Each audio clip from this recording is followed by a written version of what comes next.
Amém. Queridos, eu tenho uma palavra para compartilhar com você, e eu quero usar como base dois textos no Evangelho de João, e como hoje é um culto de ceia, amém? É um culto de ceia, e eu acredito que é um assunto muito apropriado, isso que vai estar sendo compartilhado hoje, que vai nos levar a uma reflexão a respeito de Jesus, a respeito de quem Ele realmente é, e da nossa certeza, da nossa convicção com relação à pessoa dEle.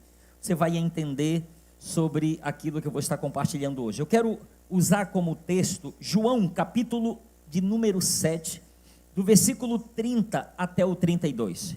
João 7, de 30 a 32, depois eu vou dar sequência. Começa assim o texto. Então procuravam prendê-lo, mas ninguém lhe pôs a mão, porque ainda não era chegada a sua hora.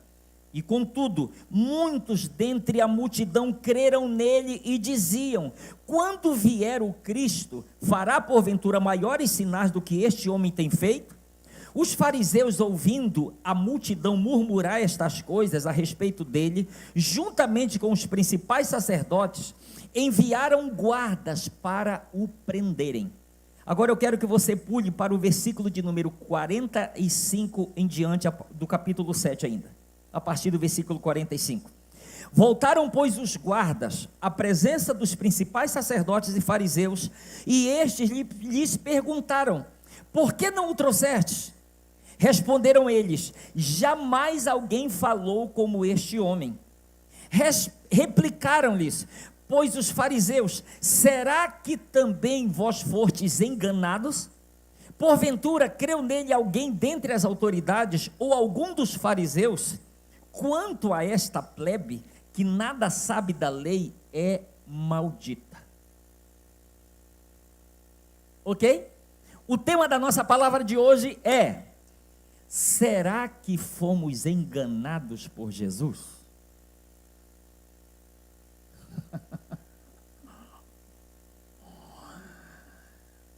Mas credo, né, irmão? Uma paraense assim, mas credo, mas quando?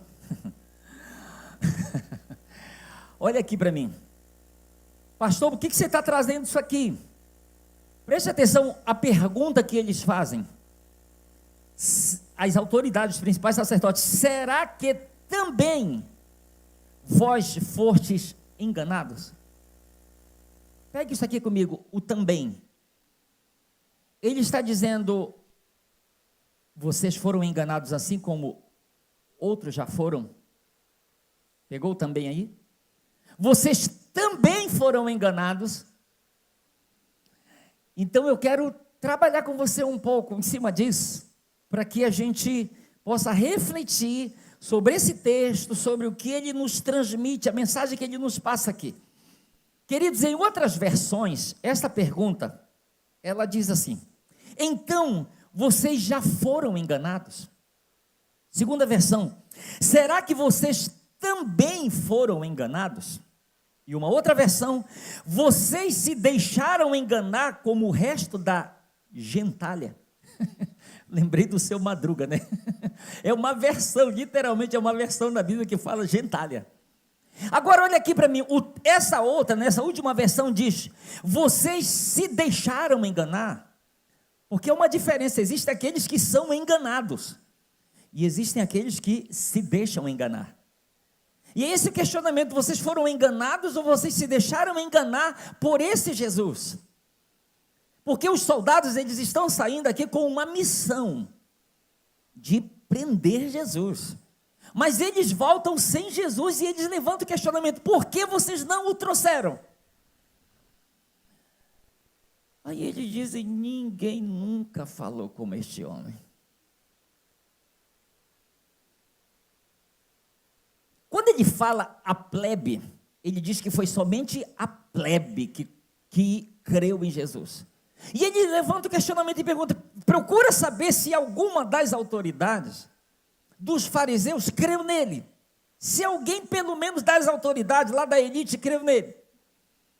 Ele diz que foi somente a plebe. O que é plebe, irmãos? É o povo comum. Plebe é o povo ignorante. Plebe é o populacho. Ou seja, somente as pessoas como que sem cultura, sem informação, sem conhecimento, creram nele, ninguém das autoridades. Mas eu quero destacar aqui algo que eu acho que depois que eles descobriram isso, foi uma das grandes decepções dele. Porque a Bíblia nos fala que Nicodemos e José de Arimateia, quem eram esses dois? Vá pesquisar e você vai perceber que eles eram membros do Sinédrio. E eles não somente creram em Jesus, como deram total crédito aos seus ensinos. Então pessoas dentre as autoridades, lá dentro, do meio deles, creram em Jesus, creram e acataram e receberam, abraçaram os seus ensinos, enquanto que eles estão achando que é só a plebe que teve essa fé na pessoa de Jesus Cristo. E o questionamento que eles levantam é: será que até vocês também foram enganados, ou vocês se deixaram enganar? Queridos, essa palavra aqui, enganado ou enganar, no grego é planal. Essa palavra planal, ou seja, enganar, significa fazer algo ou alguém se desviar do caminho reto, perder-se, vagar, perambular, desencaminhar da verdade, conduzir ao erro, enganar, se desviar do caminho de virtude, ser conduzido ao erro, ao pecado. Preste atenção o que os fariseus estavam dizendo para aqueles soldados. Eles estavam dizendo mais ou menos o seguinte: até agora, vocês estavam no caminho certo. Vocês creram em Jesus, se desviaram. Estão no caminho errado. Porque o significado aqui de enganados é este aqui. Quando ele diz, vocês também foram enganados, ou seja, vocês estavam no caminho da virtude, vocês estavam no caminho reto, vocês estavam no caminho da verdade, mas vocês se permitiram ser enganados. Vocês foram enganados por ele, por isso vocês voltaram acreditando nele. Vocês voltaram crendo nele, porque ele conseguiu enganá-los. Mas, queridos, quem era Jesus aos olhos dos fariseus? Aos olhos dos principais sacerdotes? Jesus, aos olhos deles, quem ele era? Ele não era o Cristo, o prometido. Ele não era o Messias, o enviado, aquele que foi profetizado desde Gênesis, a semente da mulher, Êxodo, o Cordeiro Pascal, Levítico, o nosso sacrifício, e daí por diante. Não é esse um da Bíblia. Para ele, Jesus era um impostor. Para ele, Jesus era um espertalhão. Para eles, Jesus, ele era um caloteiro. Para eles, Jesus era um embusteiro. Essa palavra embusteiro, que você vai ver em alguma versão da Bíblia, significa o seguinte: embusteiro é aquele que utiliza de mentiras para enganar, para tirar proveito de alguém. Estava dizendo, olha, esse homem, ele é um impostor, ele é um embusteiro, é alguém que está usando de mentiras para enganar e para conseguir adeptos para ele. Então, era esse o entendimento que eles tinham a respeito da pessoa de Jesus. Mas para eles chegarem a esse entendimento, eles vão pela lógica. Porque Jesus é apresentado quando os magos, lembra, os 3 magos chegam em Jerusalém, eles chegam com a seguinte pergunta: aonde está o recém-nascido rei dos judeus? Opa, se é rei, não nasceu num estábulo, não foi colocado numa manjedoura, entende? Aí esse rei, onde foi colocado? Nasceu no estábulo, colocado dentro de uma manjedoura. Não tem nem onde reclinar a cabeça. Isso é um impostor. Não é o Cristo prometido. Então esse é o entendimento e a visão que eles têm a respeito de Jesus Cristo, e é isso que eles estão passando, e aqueles que acreditavam neles eram considerados como plebe. Ou seja, pessoas sem cultura, pessoas sem um entendimento, pessoas sem uma formação, que estavam se deixando enganar ou sendo enganados por Jesus. Preste atenção. Há um relato aqui que eu quero fazer menção, que eu mencionei. Depois eu vou ler um texto que vai dar base para isso aqui que eu vou lhe falar, mas deixa eu lhe adiantar.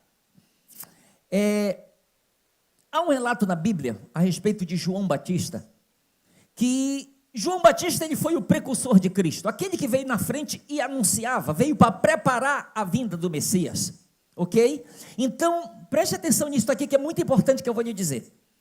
Então ele veio na frente para preparar a vinda do Messias, a vinda de Jesus Cristo, e ele mesmo, João Batista, testificou que aquele quem tinha o enviado, ou seja, o próprio Deus Pai, lhe disse: aquele sobre quem você vê descer o Espírito Santo é este.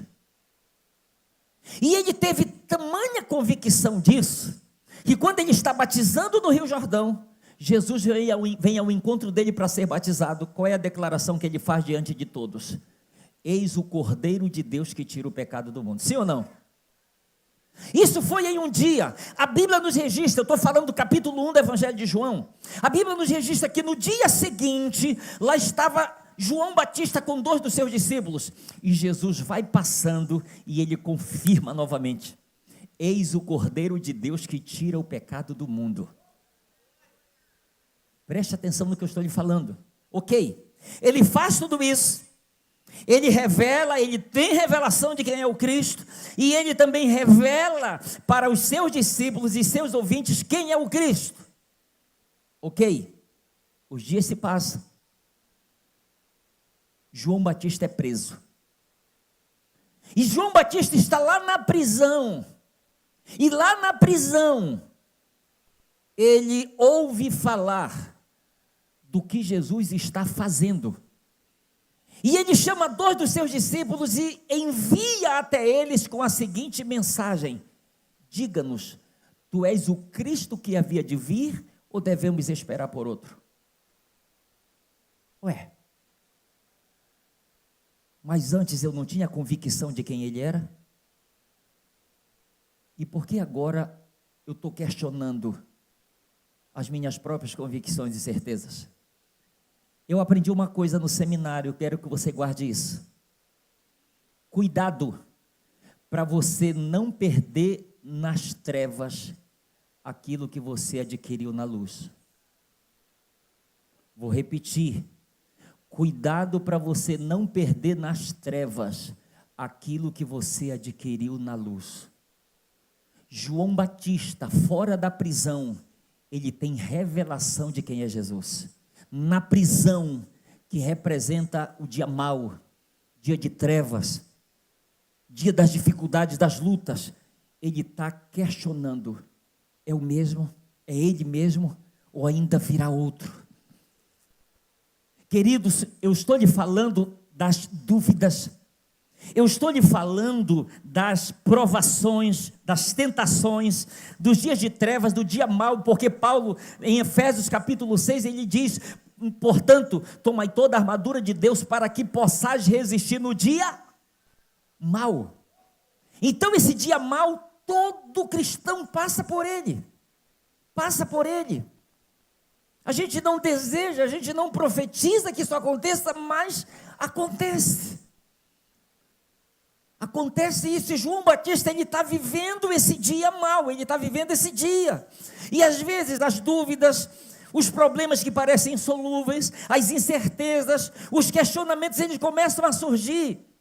E acredite mais, pessoas como os fariseus, eles podem ser os primeiros a se levantarem para dizer: até você também foi enganado por esse Jesus? Até você está crendo nele? Será que eu fiz a coisa certa? Aí começa a vir os questionamentos: tu és aquele que havia de vir, ou devemos esperar por outro? Mas a pergunta é: para onde foram todas as minhas convicções, todas as minhas certezas que eu tinha a respeito dele? E agora eu perdi tudo. O que foi que aconteceu? Eu falo perguntas como primeira pergunta: será que tudo isso não é uma ilusão? Será que mais cedo ou mais tarde eu não vou acordar e dizer: meu Deus, o que foi que eu fiz? Onde eu estava com a minha cabeça que eu virei crente?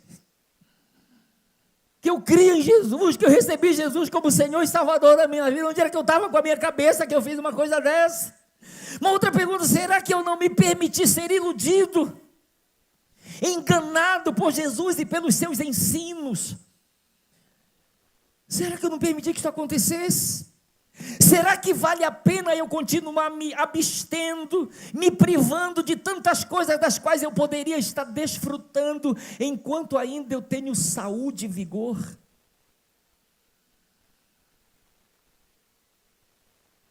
Que acredite, você sabe que eu já vi pessoas, parece que lá, já quase entrando para a terceira idade, dá louca. Meu Deus, ainda dá tempo. Sabe, ainda dá tempo, meu pai, eu tenho que aproveitar o resto de vida que eu tenho.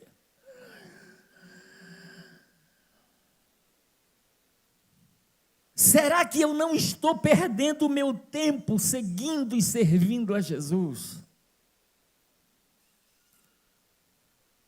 Céu, vida eterna, inferno, lago de fogo, único Salvador, único caminho. Será que isso tudo é um grande engano? Você sabe qual é uma das maiores revelações que o ser humano recebeu? O inferno é aqui mesmo. Aqui se faz, aqui se paga. Quem já ouviu isso? Olha aqui para mim. Se o inferno é aqui mesmo, então não tem céu lá. Não faz sentido isso? Se o inferno é aqui, para que tem céu? Se Jesus realmente veio para nos levar para o céu, para nos livrar da ira vindoura, então se não tem ira vindoura, se não tem inferno, se não tem lago de fogo, é como disse Paulo: vamos comer e beber que amanhã a gente vai morrer. Tudo já se acaba aí, tudo para aí. Então, queridos, estou lhe falando de questionamentos que são reais, daquilo que está acontecendo nos dias de hoje, daquilo que nós estamos vivendo. Há uma profecia que o amor de muitos irá esfriar, infelizmente. E eu penso que uma das causas desse amor esfriar é que esses questionamentos que surgem, e da pessoa com tanta convicção, com tanta lucidez, falava: olha, eu sei quem é Jesus, eu creio em Jesus, mas depois estava olhando, não sei se realmente é aquilo que eu falava, assim, não, hoje eu estou mais racional, entendeu? Estou mais com o pé no chão, não existe verdade absoluta, né?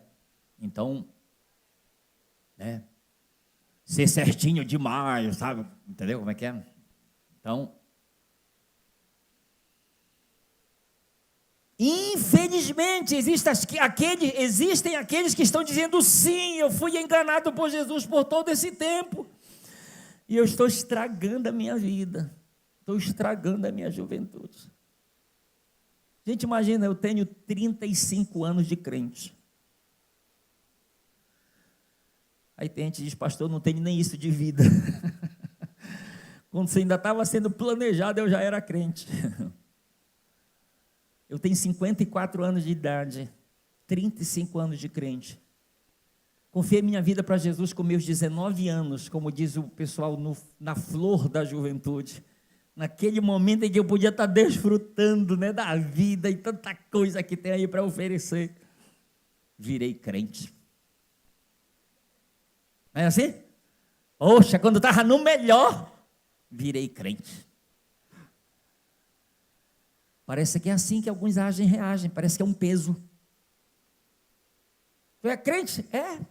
Meu pai é, minha mãe é, meu irmão é, minha tia é, eu também. Talvez você não seja, talvez seja só sua família.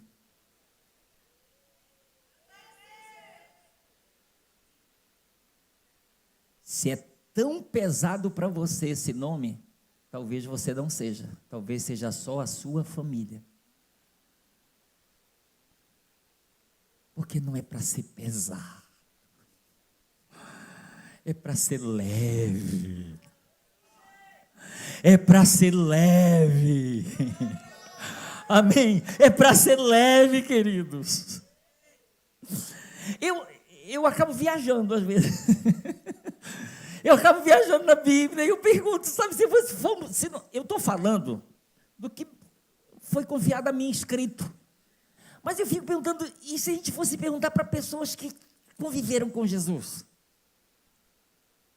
Será que elas foram enganadas? Exemplo, Maria Madalena. Chegasse, Maria Madalena, você foi enganada por Jesus?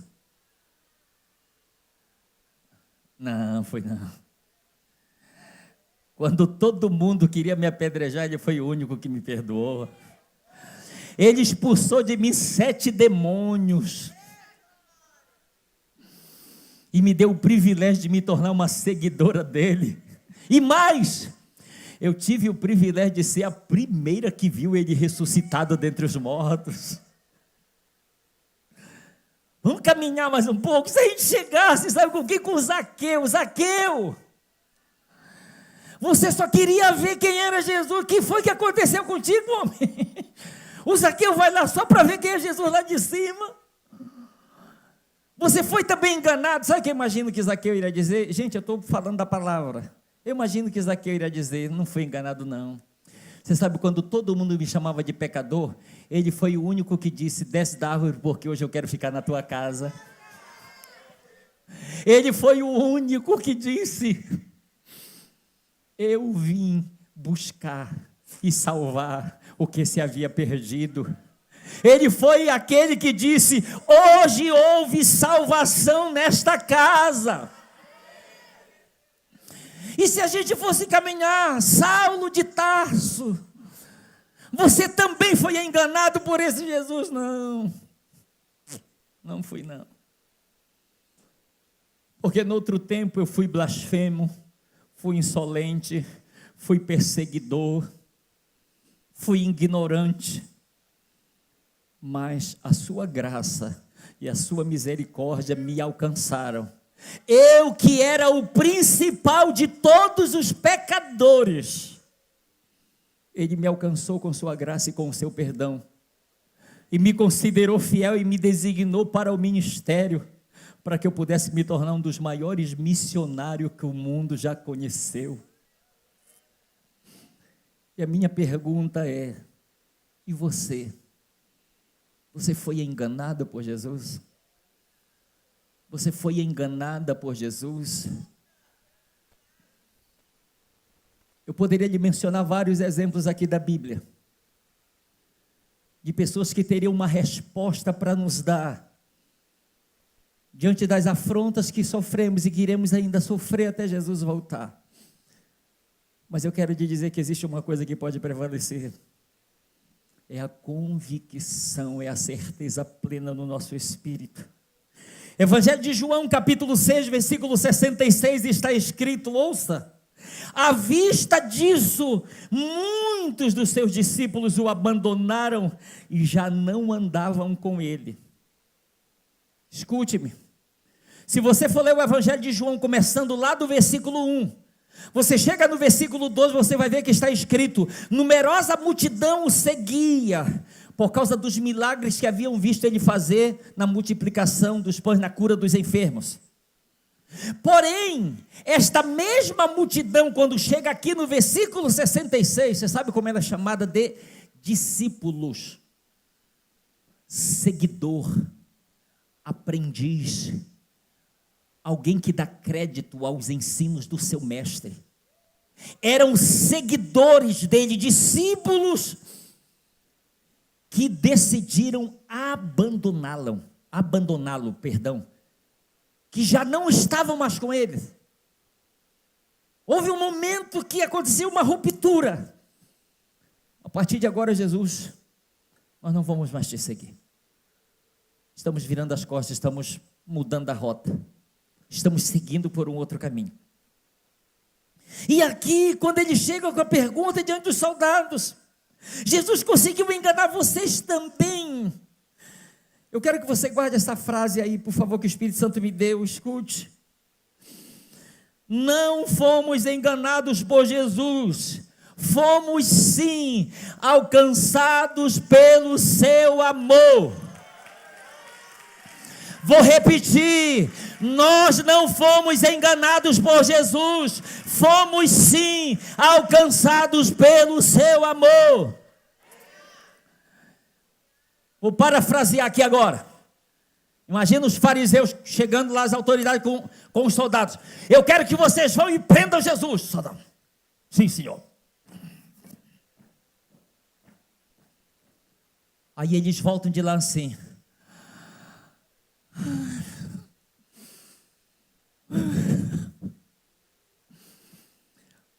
Cadê o homem? Por que vocês não o prenderam? Ninguém nunca falou com aquele homem. Ele transmite muito amor nas palavras dele. Perdão, graça, misericórdia. Deus usa Oséias, o profeta Oséias, para dizer no capítulo de número 14, capítulo 11: eu vos atraí com cordas de amor. Imagina esse mistério, gente, cordas de amor. Imagina, irmão Afonso, vem cá, Afonso, mas eu não mereço. Deixa eu te amar, deixa eu te abraçar com o meu amor. Você entende? O amor que é capaz de nos constranger, que é capaz de nos fazer mudar a rota da nossa vida, que é capaz de renunciar, de fazer renúncias, de abnegar tantas coisas, porque fomos atraídos pela sua beleza, porque fomos atraídos pelo seu amor, porque não encontramos ninguém mais sublime, mais encantador, mais maravilhoso do que ele. E é assim que eles estão voltando apaixonados por Jesus, encantados por quem ele é, por causa da pessoa dele, por causa de quem ele é. Queridos, o texto que eu mencionei ainda agora, que eu quero ler agora com vocês, Mateus capítulo de número 11, do versículo 2 até o 6, Mateus 11 de 2 a 6. Quando João ouviu no cárcere falar das obras de Cristo, mandou por seus discípulos perguntar-lhe: és tu aquele que estava para vir, ou havemos de esperar outro? E Jesus respondendo disse-lhes: ide e anunciai a João o que estáis ouvindo e vendo: os cegos veem, os coxos andam, os leprosos são purificados, os surdos ouvem, os mortos são ressuscitados, e aos pobres está sendo pregado o evangelho. E bem-aventurado é aquele que não achar em mim motivo de tropeço. A palavra tropeço no grego é escandalizo, que é do verbo escandalizar, que significa colocar uma pedra de tropeço ou obstáculo no caminho sobre o qual o outro pode tropeçar e cair, seduzir ao pecado, fazer uma pessoa começar a desconfiar e abandonar alguém em quem deveria confiar e obedecer, provocar abandono, estar ofendido com alguém, isto é, ver no outro o que eu desaprovo e me impede de reconhecer sua autoridade. Preste atenção no que Jesus está dizendo. Jesus está dizendo: bem-aventurado é aquele que, independente dos seus poucos ou muitos anos de caminhada comigo, bem-aventurado é aquele que não achar em mim um motivo para tropeçar, um motivo para se escandalizar. Ou seja, como ele diz, um motivo para você começar a desconfiar de mim e abandonar os meus caminhos. Bem-aventurado ou feliz é essa pessoa que não chega a esse ponto. Tropeço, armadilha, cilada, qualquer impedimento colocado no caminho e que faz alguém tropeçar, cair. Pedra que é causa de tropeço. E esta é uma figura de quê, queridos? É aplicada a Jesus, cuja pessoa e ministério foi tão contrária às expectativas dos judeus a respeito do Messias, que o rejeitaram e pela sua obstinação fizeram naufragar a própria salvação. Porque o que Jesus viveu e ensinou foi totalmente contrário àquilo que eles esperavam, àquilo que eles acreditavam. Eu quero chegar nessa última parte aqui. Eu quero que você preste atenção nessa frase aqui, por favor. Preste atenção nesta frase. Não procure em Jesus algum motivo para você se escandalizar, porque mesmo não existindo, Satanás vai fazer de tudo para você encontrá-lo. Vou repetir.